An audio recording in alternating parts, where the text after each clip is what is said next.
एक बार एक व्यक्ति था, लकड़ी बेचता था, 1 रुपए कमाता था और उस 1 रुपए का आटा दाल चावल ले आता था। उस समय पे मिल जाता था, इतना ही मिलता था जितना वो, उसकी पत्नी और उसका छोटा बालक पाले।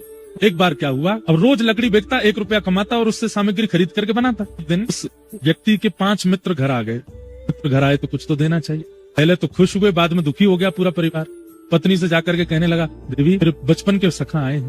पत्नी बोली, अब क्या करें? बोले, इनको कुछ तो खिलाना पिलाना पड़ेगा, व्यवस्था करो। तो पत्नी बोली, घर में तो कुछ भी नहीं है, आप रोज 1 रुपया कमा के लाते हैं, उससे जो दाल आटा चावल लाते हैं उतना ही हम खाते हैं तीनों, वो पूरा हो जाता है, फिर अगले दिन प्रतीक्षा करते हैं आप लकड़ी बेचोगे तब फिर आएगा। बोले, देवी ऐसे अच्छा तो नहीं लगता ना, मेरे मित्र बचपन के बहुत समय बाद आए हैं, कुछ तो करना चाहिए। बोले, काम कीजिए, आप आज जिन सेठ जी की आप लकड़ी बेचते हो 1 रुपया आज उनसे उधार मांग लो, 5 रुपए उधार लेकर के बाजार से सामान ले आओ और ला करके घर में हम बना के इनको पवा देंगे। छोटा बालक वहीं खड़ा खड़ा सुन रहा था। पति ने कहा, देवी और 5 रुपए का उधार मुझे कोई कैसे देगा? फिर मैं चुकाऊंगा कैसे? कोई 5 दिन के लिए 5 रुपए का उधार, उस समय बहुत होते थे 5 रुपए, कैसे होगा? तो पत्नी ने धीमे से कहा, सुनो, हमारे 5 सखा आए भाई, इतनी तो हम इन लोगों में भी हृदय होगा कि जब चाय नाश्ता करके जाएंगे तो छोटे बालक को 1-1 रुपया भी देके जाएंगे तो 5 रुपए आ गए ना।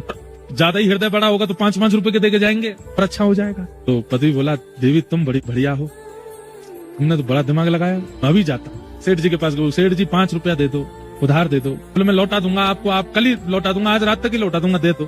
5 रुपए दे दिए। सामग्री खरीद करके घर लाया, सुंदर सामग्री, सब चाय नाश्ता सब बना करके मेहमानों को, अपने मित्रों को पवाया। मित्रों ने चाय नाश्ता किया। चाय नाश्ता करने के बाद तो उठे चले गए। ये लोग देखते रह गए, 1 रुपया भी बालक को नहीं दिया। मित्रों के जाते ही पति कहने लगा, देवी तुमने तो दिमाग लगाया लेकिन हुआ कुछ भी नहीं जैसा हमने सोचा, अब क्या करें? बोले, अब क्या, सेठ जी से जाके थोड़ी क्षमा याचना कर लेना। 5 दिन लकड़ियां, सोचिए घर में भोजन नहीं आएगा 5 दिन तक। 5 दिन जितनी लकड़ियों का जो भी आवेगा वो सब सेठ जी को दे देना, हम लोग 5 दिन का व्रत कर लेंगे और क्या है। इतने में ही वो मेहमान लौट करके आ गए। अरे अरे अरे भैया, भूल हो गई, क्या हो गया? क्या? अरे आपके लाला के लिए ना तो मिठाई लाए ना कुछ लेके आए, इसको कुछ दे तो जाए। पति पत्नी एक दूसरे को देख के प्रसन्न हो गए, वो लेकिन काम चल गया। बच्चा इधर आओ, बच्चा गया, अब वो उसको देवे।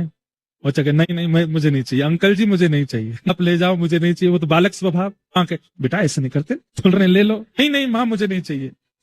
तो माँ जाके इसको समझाओ, इसको बताओ जाके, पिताजी के, बेटा राज दुलारे कह रहे ना अंकल जी ले लो। नहीं पिताजी मुझे नहीं चाहिए।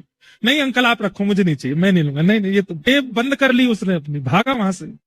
अब वो पीछे माँ कहे, जानते ले ले उनसे, क्यों नहीं ले रहा? कैसे ले लूं? क्यों? आप और पिताजी बात कर रहे थे 5 रुपए देके जाएंगे, अंकल 2 ही रुपए दे रहे हैं, कैसे ले लूं मैं? ये बात सुन करके मैंने उसको हृदय से लगा, अरे भैया इतना सीधा है। दत्तात्रेय भगवान कहते हैं, मैंने बालक को अपना गुरु बनाया। क्यों? बोले, बालक इतने सरल होते हैं, इतने सहज होते हैं, उन्हें कुछ पता ही नहीं संसार में, वो कुछ नहीं जानते।